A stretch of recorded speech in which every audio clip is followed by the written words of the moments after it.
Pemirsa, dihentikannya layanan operasional bus Trans Metro Dewata TMD oleh pemerintah pusat menjadi pertanyaan bagi masyarakat Bali.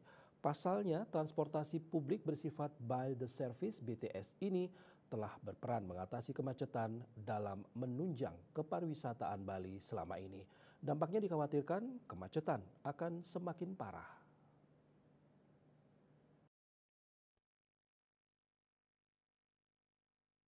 Wakil Ketua Bidang Hubungan Antar Lembaga BPD PHRI Provinsi Bali Ana Agung Ngurah Adi Ardana pun mempertanyakan alasan dihentikannya layanan bus TMD ini. Menurutnya ini justru akan menjadi kemunduran bagi transportasi di Bali sebagai destinasi tujuan pariwisata dunia.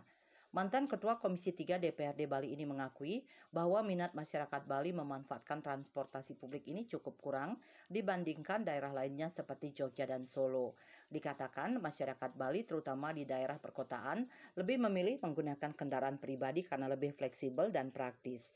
Ditambah dengan dorongan pemerintah pada UMKM yang akhirnya menciptakan wilayah campuran pada tata ruang sehingga rute transportasi umum sangat sulit memuaskan masyarakat. Kurangnya minat masyarakat ini menyebabkan biaya operasional menjadi tinggi dan ini tentunya memerlukan dukungan pemerintah dalam hal pendanaan.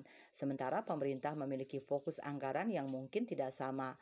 Karakter infrastruktur jalan yang sempit di Bali juga dinilainya menyulitkan penggunaan kendaraan besar. Begitu juga meningkatnya transportasi online yang menawarkan fleksibilitas di antara infrastruktur publik. Seperti akhirnya menimbulkan kepadatan termasuk kendaraan sewa.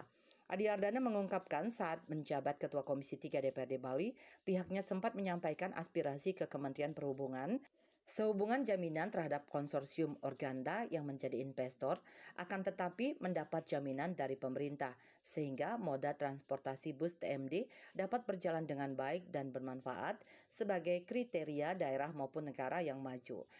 Namun demikian, dengan dihentikannya layanan bus TMD ini, niat pemerintah dalam memperjuangkan transportasi umum di Bali hanya berusia 4 tahun. Waktu yang singkat ini terlalu murah dibandingkan potensi kemacetan yang akan semakin bertambah hari ke hari. Ditambah lagi bagaimana integrasi antar moda transportasi ke depannya.